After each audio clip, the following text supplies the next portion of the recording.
Hi friends, welcome to my channel ಮುದ್ದು ಸೊಸೆ. ನಾಳೆಯ ಸಂಚಿಕೆಯಲ್ಲಿ ಏನಾಗುತ್ತೆ ನೋಡೋಣ ಬನ್ನಿ.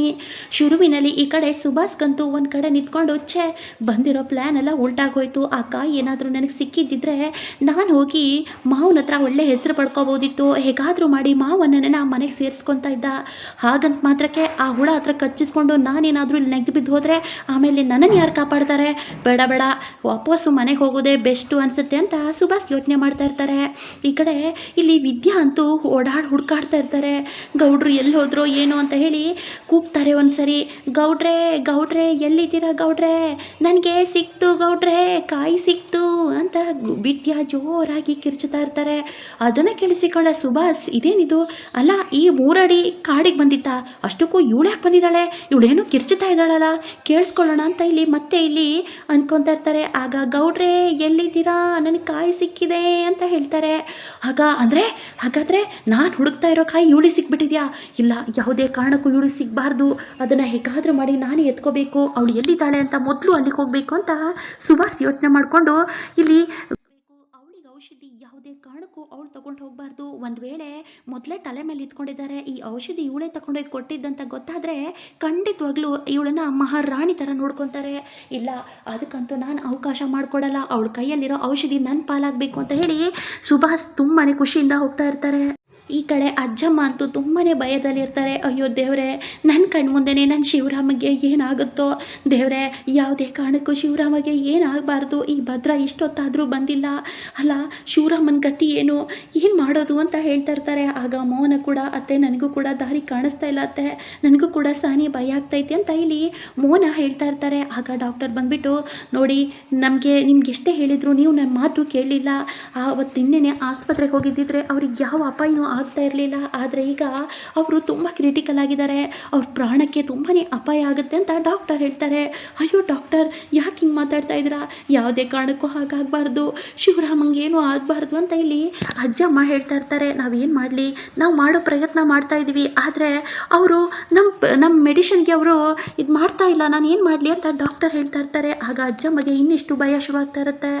ವಿದ್ಯಾ ಅಂತೂ ತುಂಬಾ ಖುಷಿಯಾಗಿರ್ತಾರೆ. ಆದರೆ ಹಿಂದೆಯಿಂದ ಸುಭಾಸ್ ಬಂದುಬಿಟ್ಟು ವಿದ್ಯಾನ ತಲೆ ಮೇಲೆ ಹೊಡಿತಾರೆ. ಆಗ ವಿದ್ಯಾ ಅಲ್ಲೇ ಪ್ರಜ್ಞೆ ತಪ್ಪಿ ಕೆಳಗಡೆ ಬೀಳ್ತಾರೆ. ಆಗ ಆ ಔಷಧಿನ ಹಿಡ್ಕೊಂಡು ಇನ್ನೇನು ಸುಭಾಸ್ ಓಡಬೇಕು ಅನ್ನೋಷ್ಟರಲ್ಲಿ ಭದ್ರ ಅಲ್ಲಿಗೆ ಬರ್ತಾರೆ. ಆಗ ಇಲ್ಲೇ ಸುಭಾಸ ಏನೋ ಮಾಡಿಬಿಟ್ಟೆ ವಿದ್ಯಾಗೆ ಅಂತ ಹೇಳ್ತಾರೆ. ಆಗ ಸುಭಾಸ ತನ್ನ ಕೈಯಲ್ಲಿರೋದನ್ನು ನೋಡಿಬಿಟ್ಟು ಏನೋ ಅದು ಅಂತ ಕೇಳುವಷ್ಟರಲ್ಲಿ ಸುಭಾಸ್ ಅಲ್ಲಿಂದ ಓಡೋಗ್ಬಿಡ್ತಾರೆ. ಆಗ ಭದ್ರ ವಿದ್ಯಾನ ನೋಡಿಬಿಟ್ಟು, ವಿದ್ಯಾ ಏನಾಯಿತು ವಿದ್ಯಾ ಅಂತ ಕಿರ್ಚಾಡ್ತಾ ಇರ್ತಾರೆ. ಆಗ ಸುಭಾಸ್ ಓಡ್ ಬಂದು, ಅಯ್ಯೋ ನನಗೆ ಔಷಧಿ ಸಿಕ್ಬಿಡ್ತು, ದೊಡ್ಡಪ್ಪನ ಕಾಪಾಡಿ ಅಂತ ಹೇಳಿ ಬೇಕು ಅಂತ ಇಲ್ಲಿ ಸ್ವಾಮೀಜಿ ಮುಂದೆ ನಾಟಕ ಮಾಡ್ತಾ ಇರ್ತಾನೆ. ಆಗ ಏನೋ ಹೇಳ್ತಾ ಇದೆಯಾ, ಈ ಔಷಧಿ ಸಿಗೋದು ಅಂದರೆ ಅಷ್ಟು ಈಸಿನಾ? ಆ ಕಾಡಲ್ಲಿ ಹೋಗಿ ನೀನು ತಂದ್ಯಾ ಅಂತ ಕೇಳ್ತಾರೆ. ಹೌದು, ದೊಡ್ಡಪ್ಪಂಗೋಸ್ಕರ ನಾನೇ ಕಷ್ಟಪಡ್ತಾನಿದ್ದೀನಿ, ತಗೊಳ್ಳಿ ಅಂತ ಹೇಳ್ತಾರೆ. ಆಗ ಔಷಧಿನ ನೋಡಿಬಿಟ್ಟು, ಇದೇ ಔಷಧಿ, ನೀವು ಇನ್ನೂ ಏನು ಯೋಚನೆ ಮಾಡಬೇಡಿ, ಇನ್ನು 5 ನಿಮಿಷದಲ್ಲಿ ಶಿವರಾಮೇಗೌಡರು ಹುಷಾರಾಗ್ತಾರೆ ಅಂತ ಸ್ವಾಮೀಜಿ ಹೇಳ್ತಾರೆ. ಅದನ್ನು ಕೇಳಿಸಿಕೊಂಡ ಅಜ್ಜಮ್ಮಗೆ ತುಂಬಾ ಖುಷಿ ಆಗ್ತಾ ಇರುತ್ತೆ. ನೋಡಿ, ಇಲ್ಲಿ ತಂದಿರೋ ಕಾಯಿಗಳಿಂದ 1-2-3 ಜನನ ಉಳಿಸ್ಬಹುದು, ಆದರೆ ಎಲ್ಲರಿಗೂ ಕೂಡ ಸಾಕಾಗಲ್ಲ ಇದು ಅಂತ ಹೇಳ್ತಾರೆ.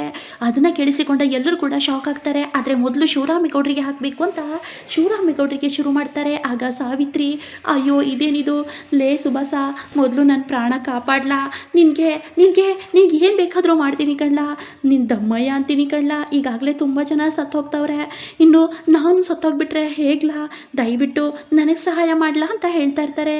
ಆಗ ಚಿತ್ರ ಅಂತೂ, ಏನತ್ತೆ ನಿಮಗೆ ಮಾಡಿಬಿಟ್ರೆ ನಮ್ಮ ಅವ್ವಂಗೆ ಯಾರು ಮಾಡ್ತಾರೆ ಅಂತ ಹೇಳ್ತಾ ಇರ್ತಾರೆ. ಒಟ್ಟಿನಲ್ಲಿ ಅಯ್ಯೋ ತವರೋ ಅವಸರದಲ್ಲಿ 1-2 ಕಾಯಿನ ಎತ್ಕೊಂಡು ಬಂದ್ಬಿಟ್ಟೆ, ಅವಳ ಚೀಲದಲ್ಲಿ ತುಂಬಾ ಇದ್ದಿತ್ತು, ಮಾರ್ಬಿಟ್ಟೆ ನಾನು ಅಂತ ಸುಭಾಸ್ ಯೋಚನೆ ಮಾಡ್ತಾ ಇರ್ತಾರೆ. ತೇದಿರುವ ಕಷಾಯನ ಶಿವರಾಮೇಗೌಡರಿಗೆ ಕುಡಿಸ್ತಾರೆ. 5 ನಿಮಿಷ ಆದಮೇಲೆ ಶಿವರಾಮೇಗೌಡರು ಸ್ವಲ್ಪ ರಿಕವರಿ ಆಗ್ತಾ ಇರ್ತಾರೆ. ಅದನ್ನು ನೋಡಿದ ಡಾಕ್ಟರ್, ನಿಜವಾಗ್ಲೂ ಆಸಮ್ ಆಗಿದೆ ನೋಡಿ, ಇವ್ರು ಚೇತರಿಸ್ಕೊತಾ ಇದ್ದಾರೆ, ಇವರಿಗಿನ್ ಯಾವ ಭಯನೂ ಇಲ್ಲ, ಇವರು ಸಂಪೂರ್ಣವಾಗಿ ಹುಷಾರಾಗ್ತಾರೆ ಅಂತ ಇಲ್ಲಿ ಡಾಕ್ಟರ್ ಹೇಳ್ತಾರೆ. ಅದನ್ನು ಕೇಳಿಸಿಕೊಂಡ ಈ ಕಡೆ ಇಲ್ಲಿ ಅಜ್ಜಮ್ಮ ಅಂತೂ ತುಂಬಾ ಖುಷಿ ಪಡ್ತಾರೆ. ಅಯ್ಯೋ ದೇವರೇ, ಕೊನೆಗೂ ನೀನು ನನ್ನ ಕಡೆ ಇದ್ದೆ ಅಂತ ಗೊತ್ತಾಗೋಯ್ತು ಅಂತ ಹೇಳಿ ಅಜ್ಜಮ್ಮ ದೇವರಿಗೆ ಕೈ ಮುಗಿತಾ ಇರ್ತಾರೆ.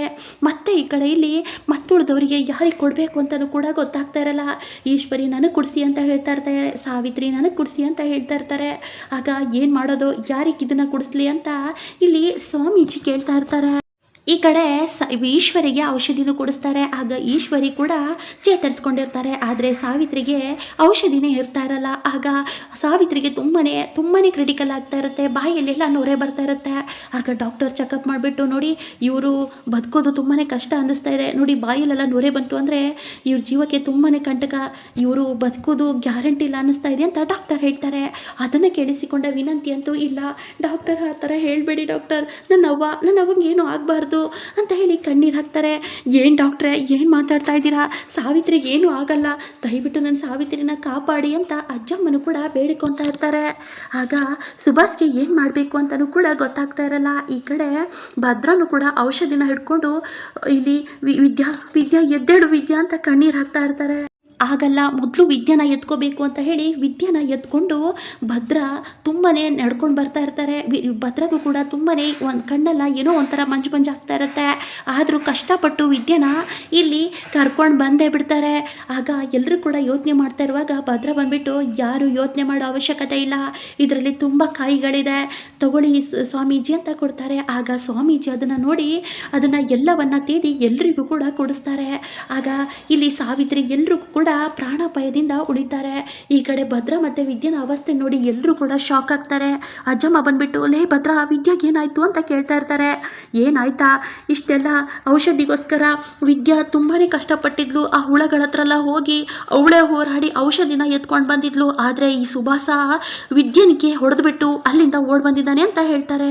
ಆಗ ಸುಭಾಸ್ ಎಲ್ಲರ ಮುಂದೆ ಸಿಕ್ಕಾಕೊಂಡೇ ಬಿಟ್ಟ. ಇದ್ದಕ್ಕಿದ್ದ ಹಾಗೆ ಭದ್ರನು ಕೂಡ ಅಲ್ಲೇ ಬಿದ್ದೋಗ್ತಾರೆ. ಅಯ್ಯೋ ದೇವ್ರೆ, ಭದ್ರಾಗೆ ಹುಳ ಕಚ್ಚಿದೆ ಅಂತ ಡಾಕ್ಟರ್ ಹೇಳ್ತಾರೆ. ಆಗ ಆ ಕಷಾಯನ ಭದ್ರಗೂ ಕೂಡ ಕುಡಿಸ್ತಾರೆ. ಆಗ ಭದ್ರ ಚೇತರಿಸ್ಕೊಳ್ತಾರೆ. ಈ ಕಡೆ ಅಯ್ಯೋ ಇವಳು ಬೇರೆ ಬಸರಿ ಆಗೋಳೆ, ಇವಳಿಗೆ ಹೇಗೆ ಔಷಧಿ ಕುಡಿಸೋದು ಅಂತ ಯೋಚನೆ ಮಾಡ್ತಾ ಇರ್ತಾರೆ ಡಾಕ್ಟರ್. ಆಗ ಗುರೂಜಿಯವರೇ ನೋಡಿ ಇವರಿಗೂ ಆ ಹುಳ ಕಚ್ಚಿದೆಯಾ ಅಂತ ಒಂದು ಸರಿ ಚೆಕ್ ಮಾಡಿ ಅಂತ ಹೇಳ್ತಾರೆ. ಆಗ ಗುರೂಜಿ ಇಲ್ಲಿ ವಿದ್ಯಾನ ಚೆಕ್ ಮಾಡ್ತಾರೆ. ಇಲ್ಲ, ಇವಳಿಗೆ ಯಾವ ಹುಳನೂ ಕಚ್ಚಿಲ್ಲ, ಅಂದರೆ ಅವನು ಹೊಡೆದಿರೋ ಏಟಿಗೆ ಏನಾದರೂ ತಲೆ ಸುತ್ತಿ ಬಿದ್ದಿರ್ಬೋದು ಅಂತ ಹೇಳ್ತಾರೆ. ಆಗ ಡಾಕ್ಟರ್ ಸರಿ ಇದನ್ನೆಲ್ಲ ನಾನು ನೋಡ್ಕೊತೀನಿ ಅಂತ ಡಾಕ್ಟರ್ ಹೇಳ್ತಾ ಇರ್ತಾರೆ.